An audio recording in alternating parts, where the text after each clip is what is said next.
एक महात्मा अपने आश्रम से अब उनकी उम्र हो गई थी, जाने की उम्र हुई थी।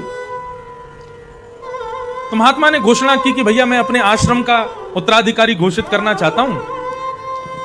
तो 2 नाम सब शिष्यों ने लिखे, बोले महाराज जी ये 2 लोग आपके उत्तराधिकारी बनने योग्य हैं, इनमें से किसी एक को बनाना।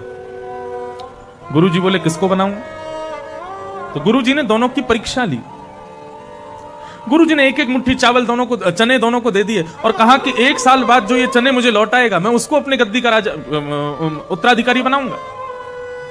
जाओ 1 साल बाद आना अपने इन चनों को लेकर के, जो मुझे वापस कर देगा ये चने 1 साल बाद मैं उसको यहां का उत्तराधिकारी बनाऊंगा। एक शिष्य ने तो अपनी जटा थी उसकी, तो जटा खोल के जटा के अंदर चने रखे और जटा बांध ली। वो 1 साल तक जटा धोनी नहीं है, चने यहीं रखे रहेंगे। 1 साल बाद जब गुरुजी मांगेंगे जटा खोल के चने दे दूंगा। और दूसरे शिष्य ने क्या किया, अपने घर जाकर के छोटे से बगीचे में उनको बो दिया। 1 साल बाद जब गुरुजी के पास जाने की तिथि लौट के आई तो पहले शिष्य ने जाकर के अपनी जटा खोल दी। लो गुरुजी आपने जो चने दिए थे ये रहे। अब वो तो सड़ गए थे, उनमें कीड़े पड़ गए, बदबू आने लगी।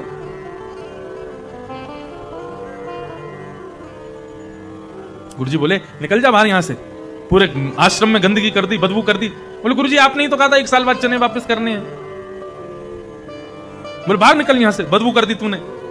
एक शिष्य को बाहर कर दिया। दूसरा शिष्य जब आया उससे कहा गुरुजी ने, हाँ भाई चने कहां हैं? बोले गुरुजी यहां नहीं बाहर हैं, बाहर चलो।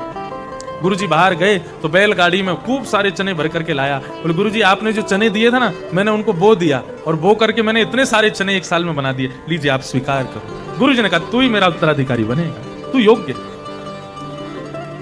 पुत्र के मोह में आकर के पिता को संपत्ति नहीं देनी चाहिए, या फिर शिष्य के मोह में आकर के गुरु को संपत्ति नहीं देनी चाहिए। संपत्ति का मतलब केवल धन नहीं है, ज्ञान भी संपत्ति है। ज्ञान भी योग्य व्यक्ति को देना चाहिए, अयोग्य को नहीं देना चाहिए। तो पुत्र को पहले पात्र बनाओ, शिष्य को पहले पात्र बनाओ, तब उसको संपत्ति प्रदान करनी चाहिए। नहीं तो वो उसकी मर्यादा को भूल जाएगा, उसकी अवहेलना कर बैठेगा, उसको नष्ट कर देगा। तृतीय स्कंद में 2 भक्तों का मिलन बताया, विदुर और उद्धव। श्री विदुर जी महाराज भगवान के बड़े अनन्य भक्त हैं। एक बार भगवान शांतिदूत बनकर के कौरवों के पास गए। बहुत ध्यान से सुनिए सब लोग, इधर देखो, एकाग्र चित्त से कथा सुनो। भगवान शांतिदूत बनकर के कौरवों के पास गए। कौरवों ने भगवान को मनाने के लिए, लुभाने के लिए, आकर्षित करने के लिए खूब व्यवस्थाएं की। 56 भोग बनवाए और महाराज क्या क्या व्यवस्था की, ठाकुर जी रीझ के महाभारत युद्ध में हमारी तरफ आ जाएं। भगवान शांतिदूत बनकर के गए और कौरवों की सभा में जब पहुंचे तो भगवान ने जाके बड़ा न्यायिक बात कही और कही कि भैया देखो 5 पांडव तुम्हारे भाई हैं, तुम पूरा राज्य उनको मत दो, जबकि राज्य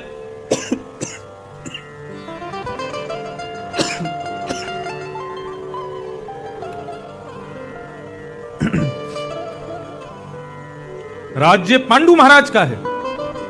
पांडु महाराज ही यहां के राजा थे। लेकिन तुम्हारे पिता को देकर के गए कि जब तक मेरे पुत्र बड़े ना हो जाएं तब तक आप संभालो, लेकिन तुम्हारे पिता ने गलत किया। पांडव बड़े हो गए तो उनको कुछ नहीं दिया और अपने पुत्रों को ही राजा बनाने में लगे।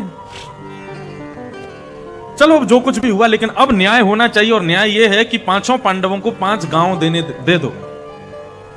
अरे वो 5 अपना प्रेम से रह लेंगे, तुमसे पूरा देश नहीं चाहिए, 5 गांव दे दो। दुर्योधन कहने लगा महाराज शरीर में यदि एक फोड़ा हो जाए और हम कहें एक ही तो है, अब इसको क्यों हटा मैं, देखते ही देखते बार बार उसका स्पर्श करेंगे, फिर कहीं और करेंगे, देखते देखते पूरे शरीर पर फोड़े हो जाएंगे। अगर 5 गांव मैंने दे दिए तो एक दिन पूरे भारत पर कब्जा कर लेंगे पांडव। सुच्चग्रैव न दास्यामि बिना युद्धे न केशव, सुई के नोक के बराबर जमीन भी बिना युद्ध के नहीं दूंगा। भगवान की बात का मान नहीं रखा। भगवान मुस्कुराने लगे, तो ठीक है फिर तैयार हो जाओ, असंख्य माताओं को विधवा करने के लिए, असंख्य बालकों को अनाथ करने के लिए तैयार हो जाओ। दुर्योधन बोला ये क्या बोल रहे हैं आप? अरे युद्ध करने वाले हैं, किसी को विधवा या किसी को अनाथ बोले तो युद्ध में यही तो होगा।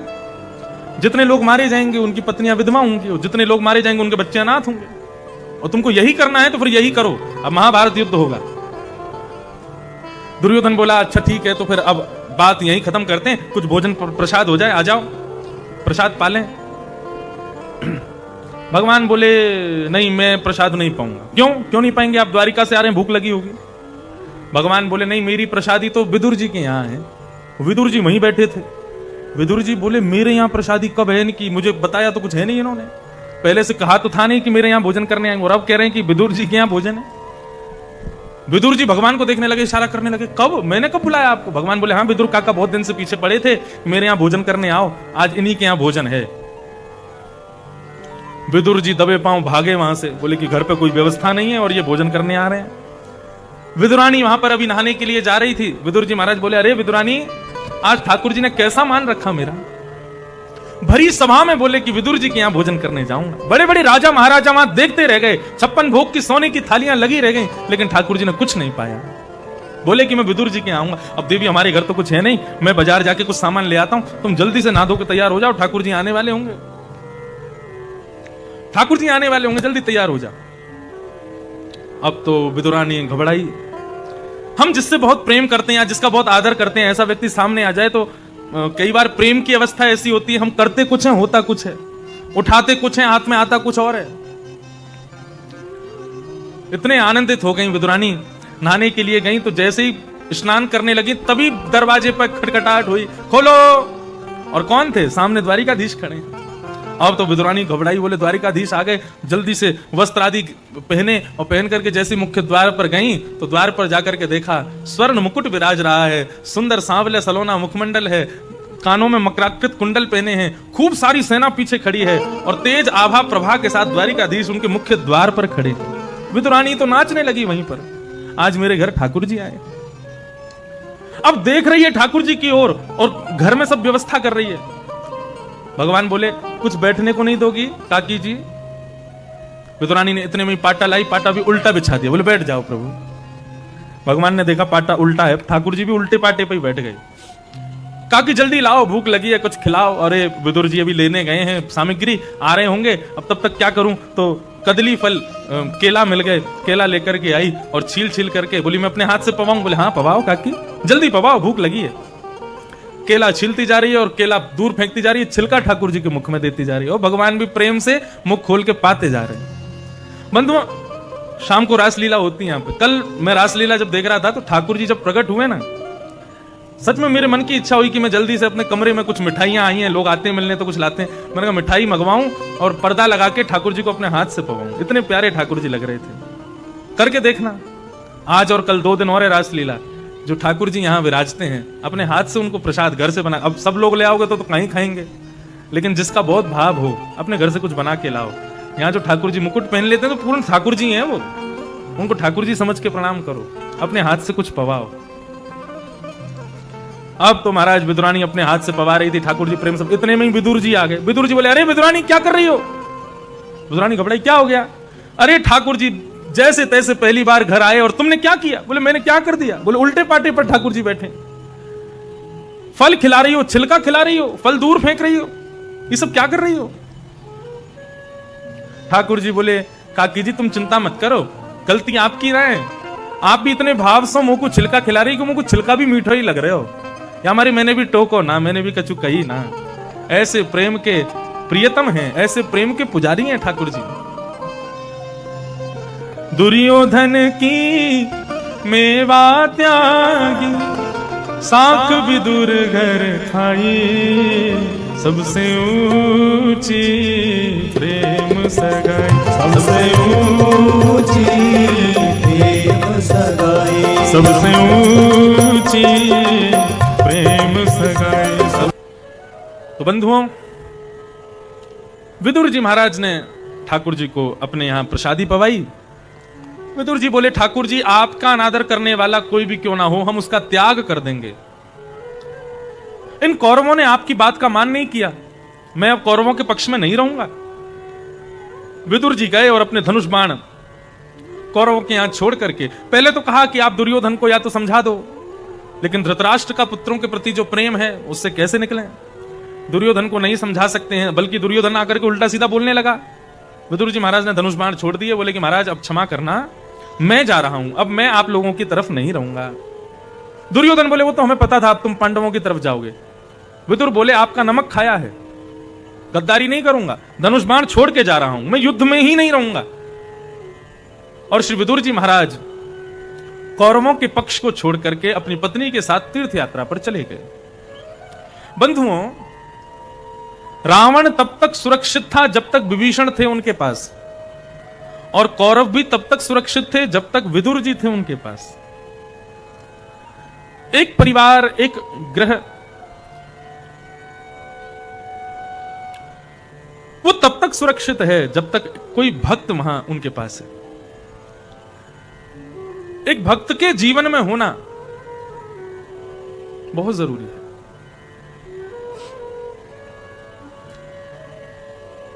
विदुर जी महाराज तीर्थ यात्रा करते हुए वृंदावन पहुंचे। वृंदावन में उनको उद्धव जी मिले, भगवान के सेनापति। उद्धव जी को देख करके विदुर जी ने पूछा कि उद्धव, द्वारिकाधीश कैसे हैं? उद्धव ने बताया, बोले विदुर, द्वारिकाधीश अपनी लीला पूरी करके स्वधाम चले गए। अब धरा धरती से वे अपनी लीला संवरण करके जा चुके हैं। ये बात सुनते ही विदुर जी महाराज रुदन करने लगे और सोचने लगे, मैंने सोचा था मैं तीर्थ यात्रा करते हुए द्वारिका जाऊंगा, द्वारिकाधीश से मिलूंगा, लेकिन मेरा अभाग्य था कि मैं द्वारिकाधीश का एक बार दर्शन ना कर सका। वे अपनी लीला पूरी करके चले गए। उद्धव जी बोले, चिंता मत करो, तुम बहुत भाग्यशाली हो। ठाकुर जी जाते जाते तुम्हारा बहुत स्मरण कर रहे थे। उन्होंने भागवत धर्म सुनाया मुझको, उद्धव जी बता रहे हैं, और बार बार कह रहे थे, उद्धव मेरा विदुर होता तो कितना आनंद आता ना। विदुर जी महाराज कहने लगे, जो भागवत धर्म भगवान ने तुमको सुनाया, तुम कृपा करके मुझे सुना दो।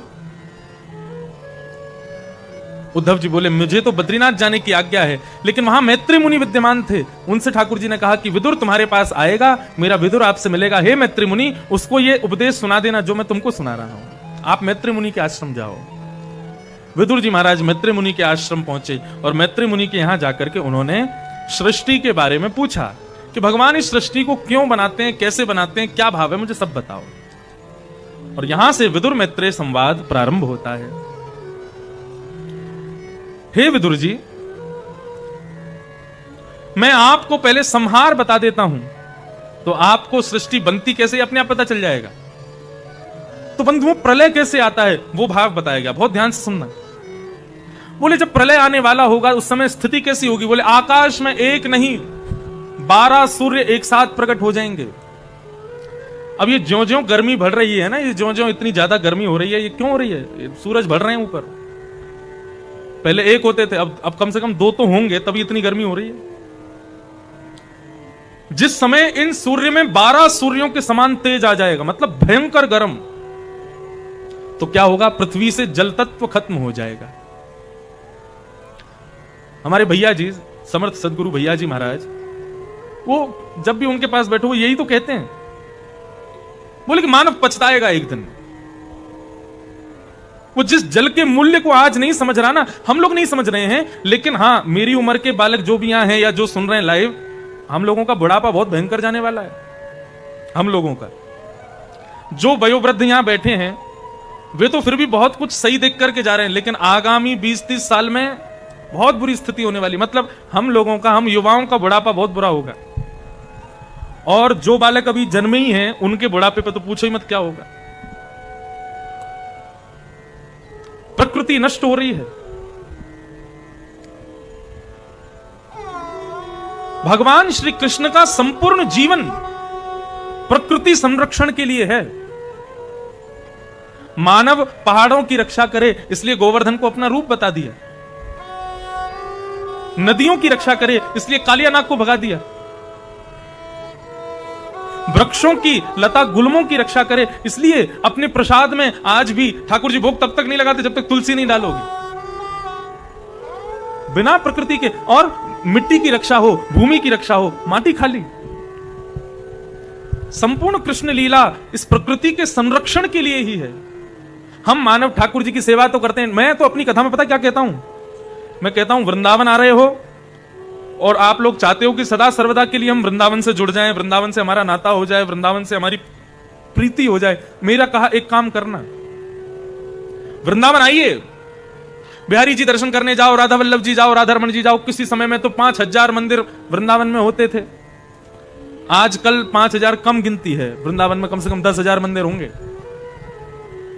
इतने मंदिरों से युक्त है वृंदावन। उस वृंदावन में प्रत्येक मंदिर में जाओ, राधा रमण जी जाओ, बिहारी जी जाओ, राधा वल्लभ जी जाओ, सब जगह जाओ। मंदिर में जो तुम्हारा मन करे वो चढ़ाओ, 1000 चढ़ाओ, 2000 चढ़ाओ, 500 चढ़ाओ, जो इच्छा हो वो चढ़ाओ। लेकिन उससे बिहारी जी इतने खुश नहीं होंगे। खुश किससे होंगे? 500 रुपए के पौधे खरीद लाओ, 500 रुपए के कुछ बीज खरीद लाओ, और वृंदावन में जहां तुमको खाली दिखे या कोई श्रेष्ठ एक इलाका हो वहां पर उस पौधे को लगा दो। और पौधे को लगा करके जब जब वृंदावन जाओ तब तब उसकी देखभाल करो, रोज उसमें जल पड़े, ऐसा कुछ विचार करो। ठाकुर जी हमने सुना है, और हमने सुना कि वृंदावन वालों ने तो महसूस किया, अनुभव किया कि आज भी बिहारी जी वृंदावन में रास करते हैं। रात्रि में कईयों को दर्शन होते हैं ठाकुर जी के। लेकिन ठाकुर जी को रास के लिए क्या चाहिए? ठाकुर जी खुले आसमान में रास नहीं करते, ठाकुर जी खुले मैदान में रास नहीं करते। ठाकुर जी को वृक्ष चाहिए, गुल्म चाहिए, पत्र चाहिए, उनके नीचे ही ठाकुर जी रास करते हैं। जब तक कुंज नहीं मिलेगी ठाकुर जी रास कैसे करेंगे? वृंदावन जाओ तो वृंदावन को पुनः कुंज बनाने का प्रयास करो। अरे कन्हैया, किसी दिन रास करते करते तुम्हारे लगाए हुए वृक्ष के नीचे यदि सर टेक करके बैठ गए, हमारा कल्याण उसी दिन हो जाएगा। लेकिन लोगों ने वृंदावन के रूप को नहीं समझा। आज वृंदावन में 13-13 मंजिला, 18-18 मंजिला बिल्डिंग बन रही हैं। दुनिया भर के कंस्ट्रक्टर वृंदावन में पहुंच गए हैं। वृंदावन उसका नाम ही है, वृंदा यानी तुलसी, वन यानी कि जंगल। लेकिन आज वृंदावन नहीं बचा है, बिल्डिंग वन हो गया है, सीमेंट वन हो गया है। ऐसी स्थिति हो गई है वृंदावन की।